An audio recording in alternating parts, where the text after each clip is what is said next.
Primavera Saúde no ar e o tema de hoje é circulação.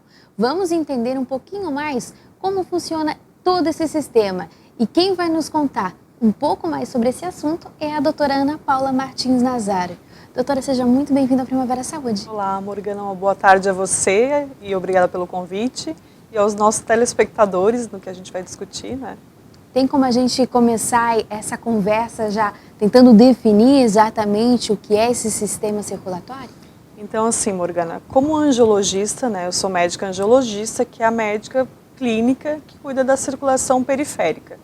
Então, nós temos 3 tipos de circulação: arterial, que mexe em relação às artérias, que é o sangue que sai do coração e leva sangue até a ponta do dedo, tanto das mãos quanto dos pés.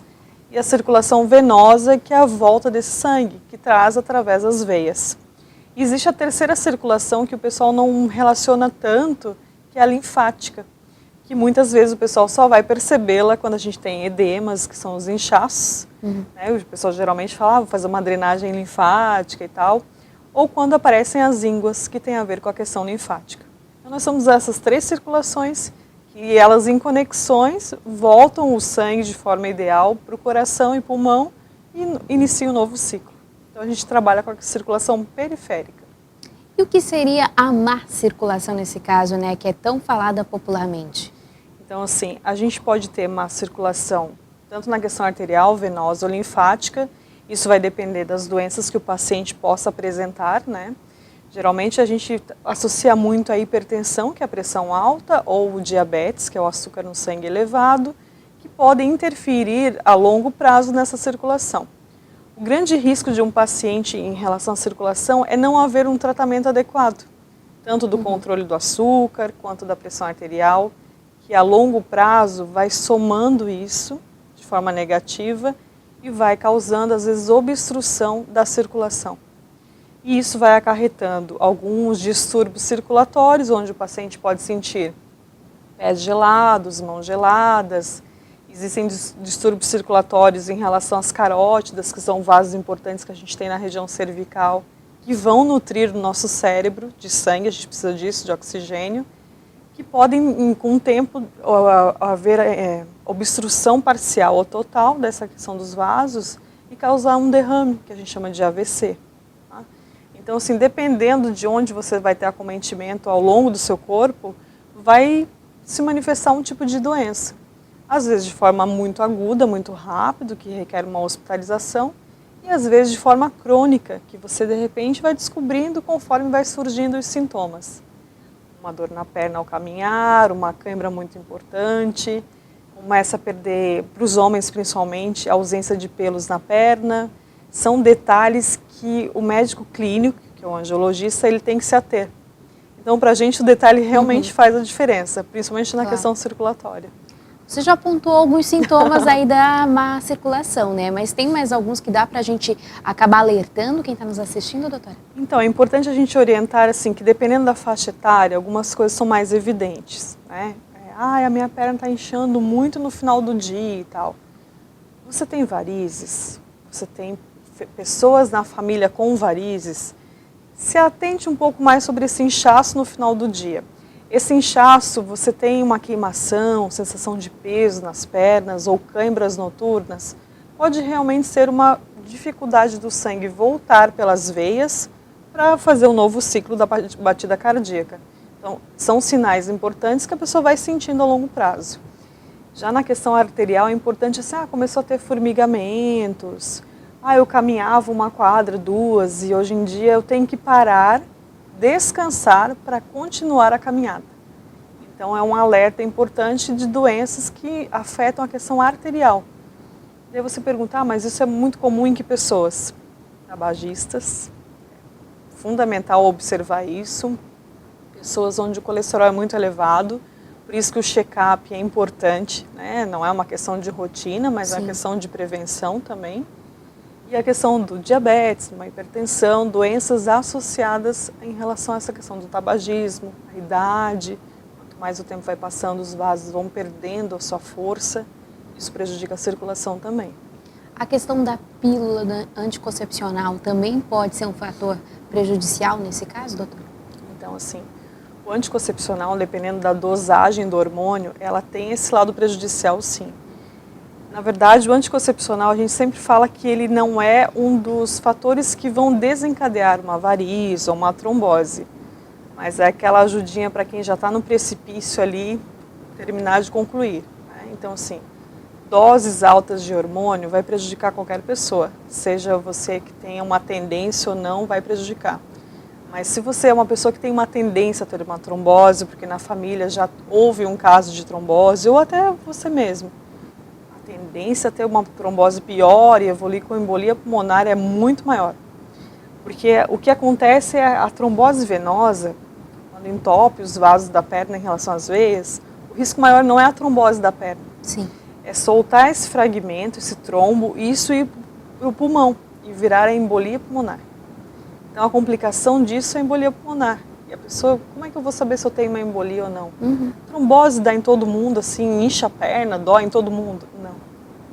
30% não tem sintomas. Olha só, mais um motivo para ter atenção. Né? Ter atenção. Como é que eu vou saber se eu estou tendo risco de embolia pulmonar ou não? Dor súbita no peito, falta de ar e associar a uma viagem acima de 2 horas, ou de repente tem uma perna que tem um pouquinho mais de varizes aparentes do que o normal, preste atenção em procurar um pronto-socorro ou avaliação de algum médico, seja consultório ou ambulatorial, porque é importante avaliar. Porque é uma questão que muitas vezes não dá sinal na perna e vai direto para o pulmão. Então é importante verificar isso. Com certeza. Agora, nessa questão das mulheres e da pílula, né? O que fazer nessa situação? Quando a pessoa tem um risco em ter trombose, o ideal é não fazer uso de pílula. Né? Usar outro método anticonceptivo, se realmente for a escolha da paciente, ou escolher pílulas de baixa dosagem de hormônio. E hoje em dia o nosso mercado farmacológico, graças a Deus, a gente tem muita opção. Com certeza. E muitas vezes, assim, se a pessoa já teve um filho ou 2 e realmente, eu posso escolher uma laqueadura ou escolher um DIU, a gente orienta que há uma outra maneira não tão hormonal, quando seria a questão da pílula. Mas é importante buscar pílulas de baixa dosagem hormonal por esse estímulo do trombo. Agora, de uma maneira geral, o que fazer para amenizar, né, esses sintomas da má circulação? Então, assim, Morgana, eu sempre digo assim que o principal médico de cada pessoa é a caminhada. Caminhar faz bem para a questão circulatória, para a questão do coração, para a autoestima, né? Então, assim, a gente sempre fala, se você quiser um remédio ideal para a tua questão circulatória, e digo da arterial, venosa e linfática, invista num tênis bom e faça programas de caminhada, né? Não precisa fazer um programa intenso de caminhar 1 hora por dia, 15 minutos, 20 minutos e ganhe como rotina, porque é importante o corpo sentir isso, né? Às vezes a pessoa é sedentária, tem ganho de peso, não tem aquele estímulo em se cuidar, não é o remédio que vai fazer a diferença. Ele pode até ajudar um pouco, mas ele não vai ser a solução por completa. Então, caminhar é importante para prevenir muitas doenças circulatórias. Agora, falando um pouquinho sobre as gestantes, né? Nesse caso, é comum ter a má circulação durante esse período? Tem gestantes que, se elas têm histórico familiar de varizes, elas podem apresentar varizes, né, tanto nos órgãos genitais quanto nas pernas. E isso dá muito desconforto para a gestante. E muitas vezes durante o período gestacional você não consegue medicar medicamentos fortes, até pelo bebê, né? Então o que a gente tenta orientar é que pós-período da gestação, se for indicação cirúrgica, realmente é importante operar, se puder usar meias elásticas durante a gravidez é importante, mas é um fator que pode haver essa questão das varizes durante a gestação. Porque quando você tem aumento do útero, aumento do abdômen, seja por uma gravidez ou ganho de peso, você prejudica a volta desse sangue. E é onde o sangue ele fica mais lentificado em voltar. E as veias, elas começam a ficar engorditadas, que é gordinhas assim. E elas vão perdendo a função com o tempo. Eu digo que a veia é como um elástico de dinheiro ali. Chega um ponto que não vai voltar ao normal, ela cede. É a mesma coisa em relação a uma veia. Ela vai cedendo aquela força dela elástica e vira uma variz. Por isso que durante uma gravidez, se você tem tendência a varizes, tem que realmente fazer uso de uma meia bem indicada por um médico, umas caminhadas, não ganhar muito peso, até realmente ganhar o bebê. A atenção tem que ser redobrada nesse período. Tem que ser redobrada. Se você tem alguma história familiar de varizes, tem que ser redobrada essa questão dos cuidados, principalmente, né? Com certeza. Bom, nós vamos para um intervalo rapidinho e já voltamos para falar de varizes. Não saia daí.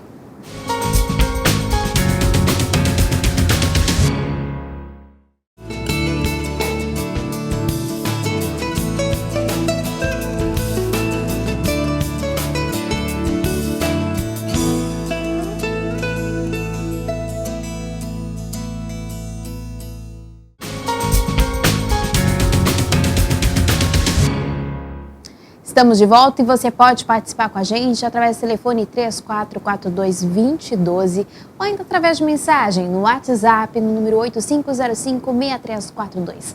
Ligue, tire suas dúvidas, venha participar com a gente. O tema de hoje é circulação. E nós estávamos falando de má circulação, né?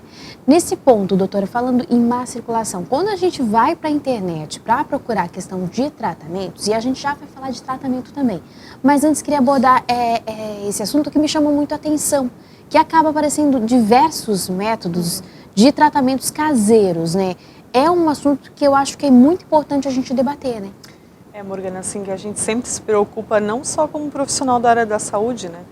Mas os métodos caseiros ou a busca insensata, né, do Dr. Google, é que às vezes pode promover um malefício de uma questão que poderia ser muito bem resolvida.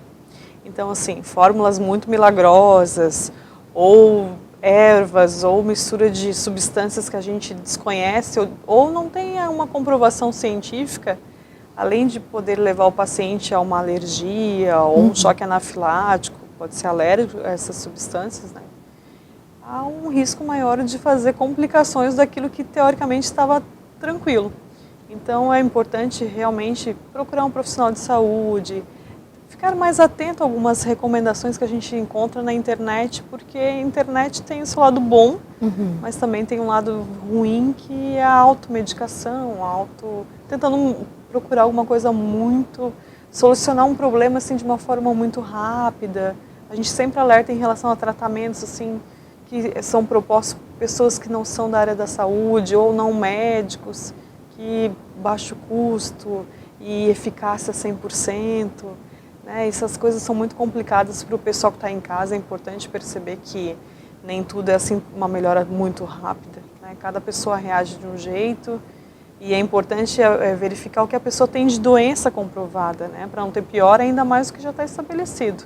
Então, o pessoal que está em casa, assim, é importante verificar isso.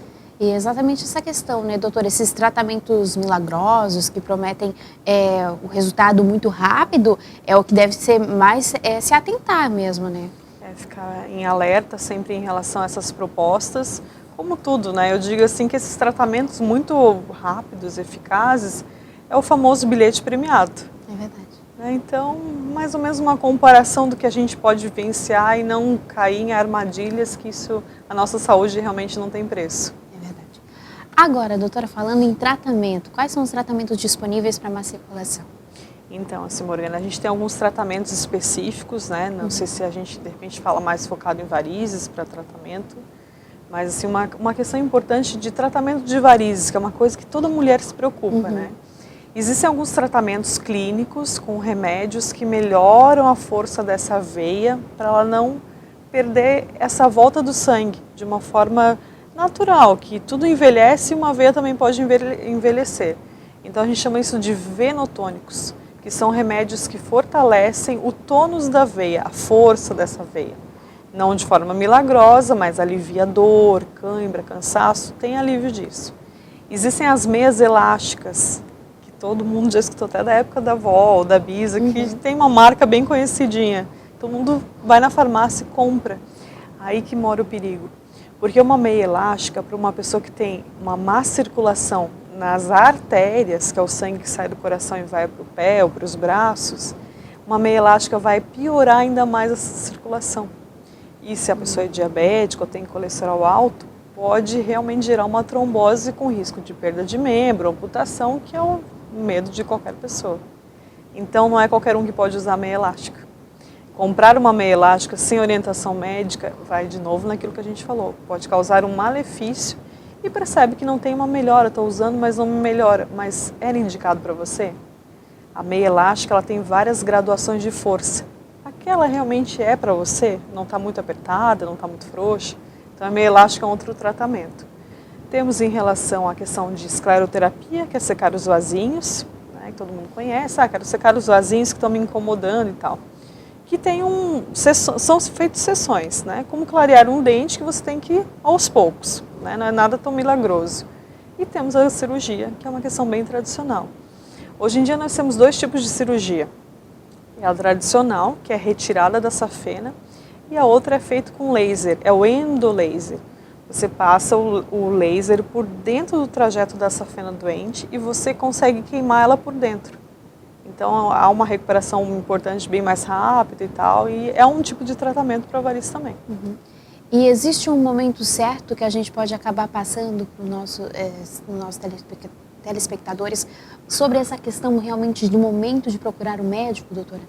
É assim, se você tem uma veia doente que está incomodando, que a gente chama de variz, é importante buscar orientação médica, porque uma veia doente, essa variz, ela pode dar flebites, que é uma trombose superficial, ela pode abrir feridas, que querendo ou não é um outro incômodo, e você pode ter esse desconforto mesmo de dor, peso, queimação, e é importante avaliar isso. Às vezes a gente tem meninas, hoje em dia o uso do anticoncepcional é muito cedo, Sim. Meninas com aparecimento de varizes já. Se essa menina tem um histórico familiar de varizes e uso de anticoncepcional, a idade dela já é aquele momento, não é esperar depois de uma gravidez. É uma questão mais precoce. Então, o que a gente deixa em alerta é assim, se você tem uma queimação nas pernas, um inchaço, ou usa anticoncepcional, tem varizes, maior número de varizes, vasinhos, é importante procurar um profissional para que a gente possa te dar uma orientação melhor, como prevenir que aquilo evolua muito rápido e como tratar também. Agora vamos falar de um assunto que acaba chamando a atenção principalmente das mulheres, né, que estão sempre preocupadas com a estética, que é a varizes, né? A gente já citou, já apontou ele em vários momentos, porque não tem como falar de má circulação e não puxar as varizes, né, doutora? Mas focando nesse sentido, tem como explicar exatamente o que é as varizes? Então, sim, o que a gente pode comentar, Morgana, em relação às varizes é que, para começar, uma veia doente já é chamada de variz. Então, a gente tem varizes desde aquelas bem pequenininhas, que o pessoal chama de vasinhos, e que a gente chama de telangiectasia, que é um nome que eu levei 5 anos para aprender dessa forma rápida em falar. E a gente tem aquelas varizes volumosas, tortuosas, que é a grossura de um dedo quase, Sim. né? Tem pessoas que é importante. Então, assim, os tratamentos que a gente tem depende da fase da variz. Se é esses vasinhos, você tem um tratamento com a questão do esclerosante, que elimina mesmo as varizes. Quando é cirúrgico? O cirúrgico é quando ele tem um calibre maior, né? Então, você percebe que aquilo não dá para injetar algo que vá promover malefício. Pode promover um calibre não ideal para a escleroterapia, que é secar os vasinhos, você pode promover uma trombose no paciente. Então, ali já é um ponto de cirurgia. E a cirurgia é aquilo que a gente conversou, não é para qualquer pessoa. Tem que ver realmente a avaliação do anestesista tudo antes. Mas os tratamentos que a gente tem atualmente é o uso do medicamento, o uso da meia elástica, secar varizes, que é a escleroterapia, e a cirurgia. São os tratamentos que a gente tem, esses 4 braços que a gente consegue propor de forma concomitante, ou seja, elas juntas, associadas, ou de forma isolada conforme a doença do paciente. Muitas vezes a gente consegue fazer, durante o ato cirúrgico, secar os vasinhos que sobram na lateral de coxa. Então são processos que a gente pode combinar. Muito bom. A gente já continua falando sobre esse assunto, nós vamos para mais um intervalo e voltamos já já.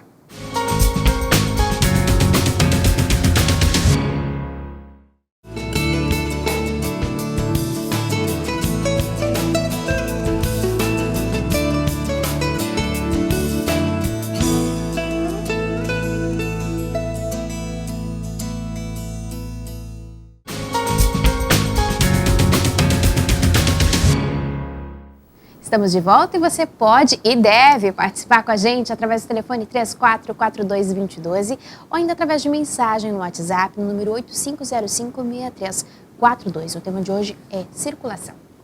Bom, doutora, retornando aqui, queria que falasse um pouquinho sobre o que acaba causando, né, as varizes. Fundamental essa tua pergunta, que é o que a gente mais ouve no consultório e fora dele, né?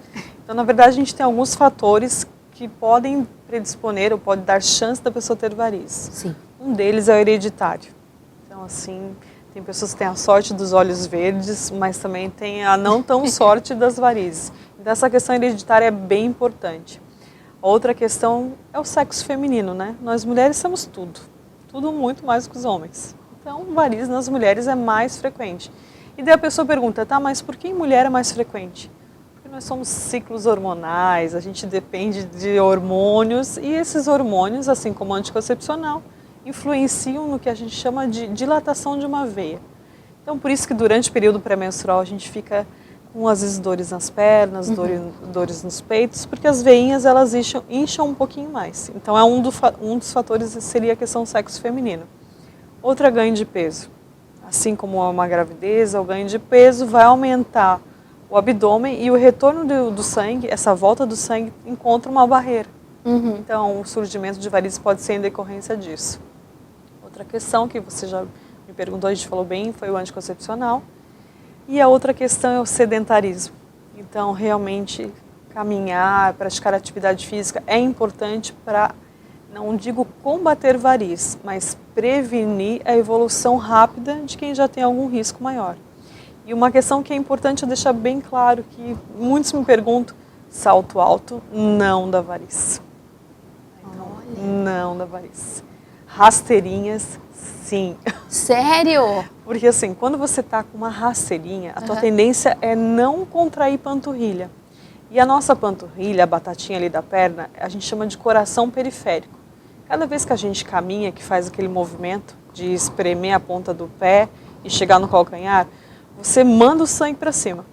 E a panturrilha, por estar contraindo e soltando, ela continua mandando sangue melhor ainda. Se você está num saltinho de 2, 5 centímetros, você tem maior chance de contrair essa panturrilha. Agora, se você está numa rasteirinha, literalmente, na mulher, a gente rasteja. A gente não tem essa questão de contração que pode, com o tempo, favorecer o surgimento de varizes. Então, quem gosta do saltinho, continue no seu saltinho. E quem usa rasteira, eu digo que aquela mocinha que é meio vilã, infelizmente a rasteirinha tem isso. Tem que Então, são os fatores que dão um pouco mais de varizes. Agora, falando em questão de mesmo ter agravamento, quem sabe, da doença, tem algumas doenças que podem ter essa predisposição devido às varizes, doutora? Tem algumas questões, tem crianças que já nascem com muitas varizes, que a gente chama de síndromes, né? Então, essas síndromes têm que ser vistas desde o pediatra.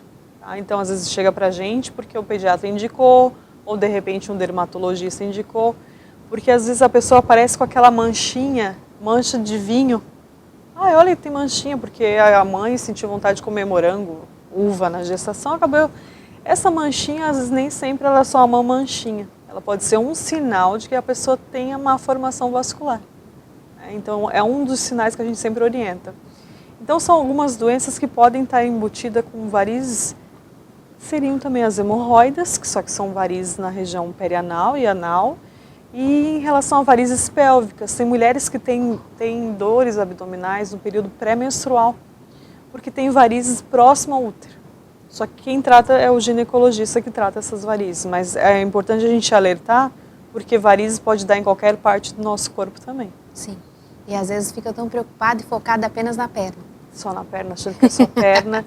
E às vezes tem uma cólica, sempre tem cólica menstrual muito forte e às vezes acha que, porque eu menstruo muito e no fim tem varizes pélvicas. Quais são os fatores de risco nessa situação? Para varizes pélvicas ou questão hemorroidária, é histórico familiar também. Mas o que a gente sempre alerta é tentar fazer diagnóstico diferencial. O que seria isso?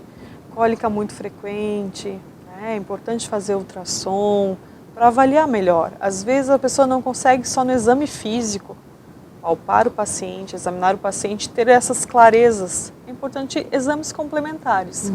E para varizes no geral, a gente chama de ultrassom, que é um exame que não dói. Você pode fazer ultrassom das pernas, que é onde você verifica se a tua safena está doente ou não. E pode fazer ultrassom em relação à pelve, né, que é o abdômen, para ver se tem varizes pélvicas também.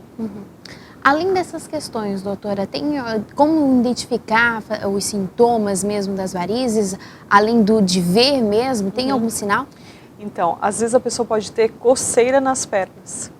Tem uma coceira nas minhas pernas, pode ser varize.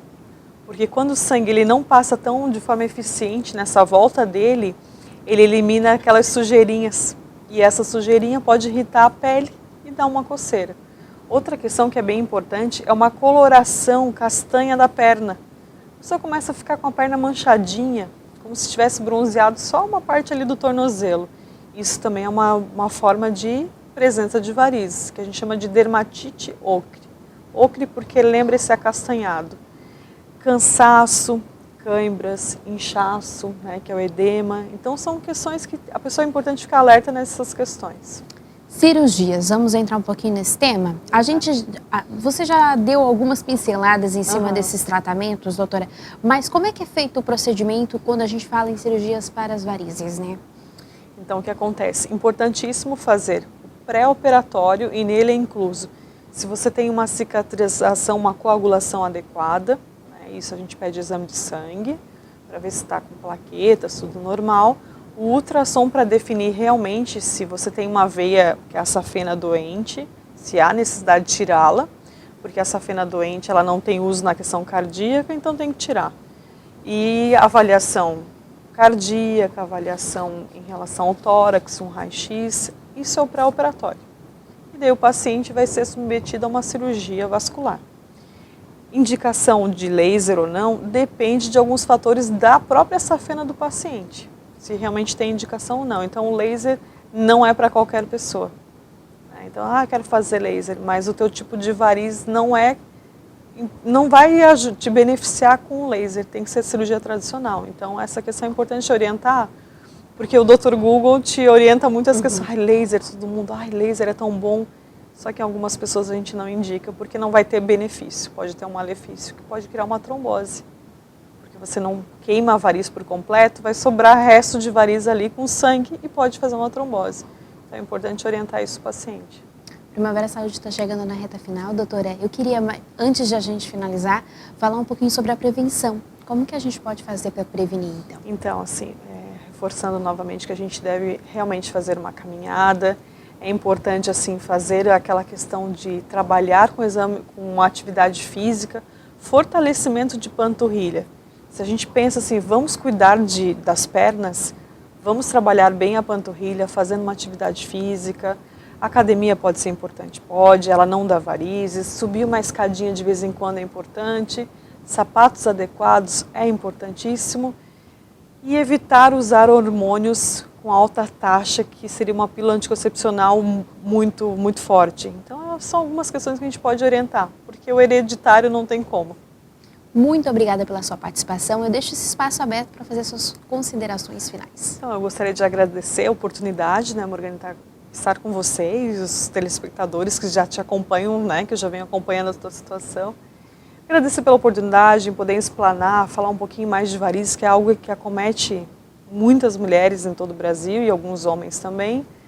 E quem tiver alguma dúvida, quiser entrar em contato com a gente ou com você, quiser depois passar o meu e-mail, estamos à disposição e para ajudar também, mesmo à distância.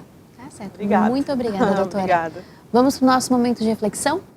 Nossa esperança está no Senhor. Ele é o nosso auxílio e nossa proteção. Salmo 33, versículo 20. O Primavera Saúde vai ficando por aqui. Nós voltamos semana que vem com mais um tema. Até lá. Tchau, tchau.